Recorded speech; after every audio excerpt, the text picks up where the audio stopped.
আসসালামু আলাইকুম। কেমন আছেন সবাই? নতুন একটি ভ্লগে আপনাদের স্বাগত জানাই। আজকে মঙ্গলবার, ঘড়িতে এখন 6:30 মতো বাজে। গোছগাছ দেখে আপনারা বুঝতেই পারছেন আমরা হয়তো কোথাও বেরিয়ে পড়ছি। বেরিয়ে পড়ছি মানে ঘর থেকে সবকিছু ঠিকঠাক নিয়ে বেরিয়ে পড়ব। প্রায় অনেক দিনই হয়ে গেল আসলে ব্লগ দিতে পারছি না। কিছুটা শরীর অসুস্থ থাকার কারণে আর কিছুটা বাসায় যাওয়ার তাড়াহুড়ো এবং শপিং সবকিছু মিলে এত বেশি ব্যস্ততা, কাজের সূত্রেও ব্যস্ত ছিলাম অনেক দিন, এজন্য আর ভিডিও দেওয়া হচ্ছিল না। তা আজকের ভিডিওটা এখানেই শুরু করছি। বাসায় যাওয়ার পথে সবকিছু ঠিকঠাক আছে কিনা, ঘরবাড়ি ঘরদোরগুলো ট্যাপ বন্ধ আছে কিনা, ফ্যান, কিন্তু গল্প করতে করতে 7:04 মতো বেজে গেছে। এখন আর লেট করা চলবে না, কারণ মেট্রোতেই যেতে হবে। পৌঁছে গেছি মেট্রোতে, সবাইকে হাই বলছে। আমাদের মেট্রোটা চলে আসবে, 1 মিনিট মতো সময় আছে। সবাই মেট্রোর জন্যই অপেক্ষা করছে। এই যে মেট্রোই চলে এসেছে দেখতে দেখতে। কারণ অনেক দূরের রাস্তায় একটু যদি আগে না বের হই, আসলে টাইটাই সময় নিয়ে বের হওয়াটা ঠিক না। কারণ যেহেতু অনেক দূরে যাব আমরা, এজন্য অল্প একটু হাতে সময় রেখে বের হওয়া দরকার। রাস্তার জ্যাম সবকিছু মিলিয়ে আমরা মেট্রো থেকে নেমে পড়েছি। এখন যাব এখান থেকে রিক্সা করে কমলাপুর রেল স্টেশন। চলুন তাহলে যাওয়া যাক। বেশি সময় আর নষ্ট করব না, কারণ এখানে বেশি সময় নষ্ট করাটাও ঠিক হবে না। পৌঁছে গেছি আমরা মেট্রো থেকে, যেহেতু এখন এখান থেকে রিক্সা নিয়ে একদম কমলাপুরের রেল স্টেশনে যাব। সেখানে আমাদের দ্রুতযান এক্সপ্রেসে টিকিট কাটা রয়েছে, আবার একটু চেকিংও হচ্ছে ব্যাগটেক, সবকিছু মিলিয়ে।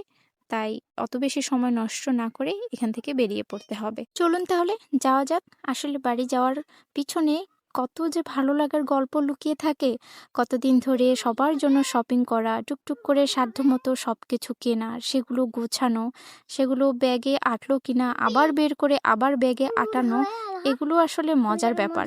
এর অনেক অনেক প্রচুর পরিমাণে গল্প লুকিয়ে থাকে বাড়ি যাওয়ার পিছনে, একটা ইমোশনও কাজ করে। আর এবার আমি অনেক দিন পর বাড়ি যাচ্ছি, আসলে কারটা না পাঞ্চ হচ্ছিল না, ব্যাগের ভিতরে ছিল তো তাই।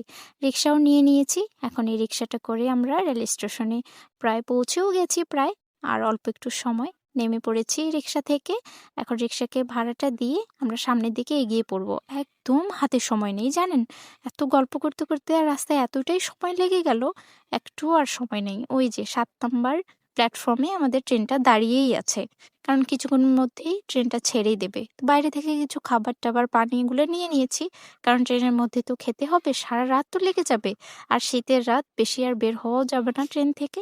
কমলাপুর রেল স্টেশনটা দেখতেও বেশ সুন্দর লাগছে। কত মানুষ অপেক্ষা করে রয়েছে বলেন, কেউ বাসায় যাচ্ছে, কেউ বাসা থেকে ফিরছে। কত যে স্বপ্ন এখানে থাকে আর কত ইমোশন লুকিয়ে থাকে, আসলে বোঝানো যায় না। আমি অনেকদিন পরে বাড়ি যাচ্ছি, আমি অনেকটাই খুবই খুশি এবং আনন্দিত। এবার একটা খুব সুন্দর মজার ব্যাপার হয়েছে। প্রত্যেকটা সময় আমরা এসে ট্রেনের অপেক্ষা করি, কিন্তু এবার ট্রেন আমাদের অপেক্ষা করছে। এ ব্যাপারটা আমার খুবই ভালো লেগেছে, কারণ ট্রেন প্রত্যেকবারই লেট হয়। এবার অগ্রিম ট্রেন এখানে দাঁড়িয়ে রয়েছে, আমাদের অপেক্ষা করছে, আর আমরা দ্রুত হেঁটে হেঁটে বা যে পারছে দৌড়ে দৌড়ে যেয়ে ট্রেনে উঠছে। চলুন, পৌঁছে গেছি। এখন আমাদের বগিতেও আমরা পৌঁছে গেছি। খুঁজতে একটুটা সময় লেগে গেল টিকিট, কারণ অনেক মানুষই বসেছিলেন। এখন রওনা দেই, কারণ যেহেতু রাতের জার্নি, ঘুম চলে আসবে। ঘুমোতে ঘুমোতে হয়তো পৌঁছে যাব। এই যে দেখেছেন, একদম ভোরের লাল আভা, কারণ ঘুমিয়ে পড়েছিলাম, ঘুম ভেঙেছে এই যে কিছুক্ষণ আগে। এখন বাজে ভোর 5:30। আমরা একদম গন্তব্যস্থানের কাছাকাছি, একটু পরেই হয়তো নেমে যাব, আমাদের স্টেশন চলে আসবে। আমি একটু ভোরের হাওয়াটা দেখছি, ভোরের হাওয়াটা অনুভব করছি। আর ভোরের এই সুন্দর প্রকৃতির দৃশ্য আসলে অপরূপ লাগে বাংলার।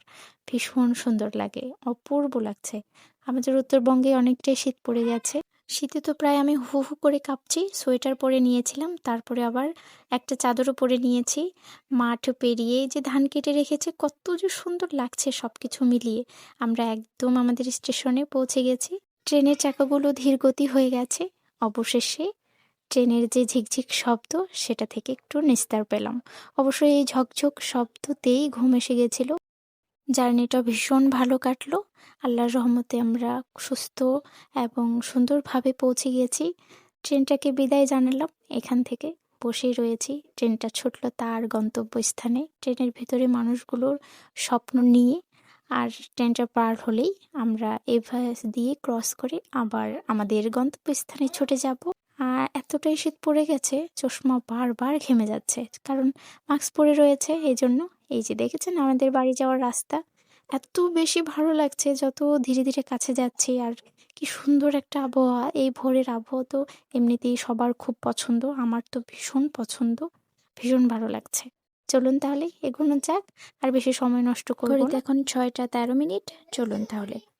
এই যে চারপাশে দেখতে পাচ্ছেন কত সবুজ সুন্দর শ্যামল, পাশে স্কুল আর এ পাশে মার্কেট। এটা আমার খুব চেনা একটা জায়গা, খুব চেনা একটা শহর, একদম পরিচিত। খুব ভালো লাগছে হাঁটতে, ভীষণ শীত লাগছে, আর শীতটা কেমন যেন মনে হচ্ছে যে একটু উপভোগ করছি।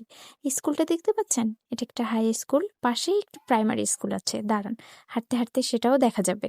প্রাইমারি স্কুল হাই স্কুল একসাথে, আর এই পাশটায় রয়েছে বিশাল বড় মার্কেট, আর মাঝখান দিয়ে রাস্তা। এটা দিয়ে যাওয়া আসা করা হতো।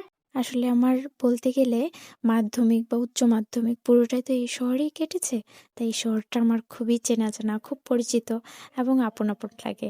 আবার টোটোতে চেপে পড়েছি, এখন একদম বাড়ি যাওয়ার পথে, আর কয়েক মিনিট পরে বাসায় পৌঁছেই যাব। খুব পছন্দের জায়গা বা পছন্দের মানুষগুলোর কাছে যাওয়ার অনুভূতি তো একটু আলাদা রকম থাকেই। আর এই যে দেখেন সোনালি একটা রোদ উঠেছে, সোনালি ধান পেকে আছে, ধান কেটে রেখেছে অনেক মানুষ, মাঠের উপর মাঠ, মাইলের উপর মাইল। কি সুন্দর লাগছে বলেন এই সকালের প্রকৃতিটা। এটা দেখতে তো কতই না কষ্ট করতে হয়, অত সকালে আমরা শহরের মানুষ উঠতেও পারি না আর দেখতেও পারি না। আমি চেষ্টা করব আপনাদেরকে পরের যে ব্লগগুলো দেওয়ার, সেগুলো পুরোটাই গ্রামের প্রকৃতি, গ্রামে কিভাবে মানুষ কাজকর্ম করে, কিভাবে জীবনযাপন করে সেটা দেখানো। তো প্রচণ্ড শীত, এই জন্য শল দিয়ে বারবার মুড়ে নিচ্ছি, ঢেকে নিচ্ছি নিজেকে। আর এই অটোর আশেপাশে তো খোলা, এই জন্য বাতাসও আসছে প্রচুর। যাদের বাসা গ্রামে থাকে তারাই ওই গ্রামের অনুভূতিটা আসলে বুঝতে পারবে। এখানের সব কিছু তরতাজা, টাটকা, ফ্রেশ, ফ্রেশ বাতাস, ফ্রেশ নিঃশ্বাস, পুকুর থেকে তাজা মাছ, এগুলিতেই তো গ্রামের মায়া জড়িয়ে থাকে বলেন। আসলে যারা আমরা শহরে থাকি তারা তো সব সময় চার দেয়ালের ভিতরে থাকি, এত বেশি ফ্রেশ শাকসবজি কিছুই পাই না। কিন্তু গ্রামে আসলে সেটার কমতিটা একদম পূর্ণ হয়ে যায়, ভরপুর হয়ে ওঠে। আর গ্রামের এই প্রকৃতি দেখতে কার না ভালো লাগে বলেন। এই যে দেখেছেন ছোট্ট মতো একটা নদী, এই নদীর প্রকৃতিটাই কত সুন্দর লাগছে এই সকালবেলায়। আমরা শহরে থাকি ঠিকই, কিন্তু আমাদের বেড়ে ওঠা তো এই গ্রামের মধ্যে। এই গ্রামের মায়া ভালোবাসা এগুলো তো আর ভুলতে পারি না, তাই বারবারই ছুটে আসি এই গ্রামে। অল্প একটু কয়দিনের ছুটি পেলেই গ্রামে চলে আসা হয়। মনটা তো গ্রামেই পড়ে থাকে সব সময়, কাজের সূত্রে হয়তো শহরে থাকি। যাক, কথা বলতে বলতে বাসায় পৌঁছে গেছি। ইনি হচ্ছে বাসার সব থেকে ছোট সদস্য, দৌড় এসেছে আমার কাছে। তাহলে চলুন আজকে ভিডিওটা এখানে শেষ করছি। আজকের ভিডিওটা কেমন লাগলো তা অবশ্যই কমেন্টে জানাবেন। ভালো লাগলে একটা লাইক করে দেবেন। ততক্ষণ পর্যন্ত সবাই ভালো থাকবেন, সুস্থ থাকবেন এবং সাবধানে থাকবেন। দেখা হবে নতুন অন্য কোনো ভিডিওতে।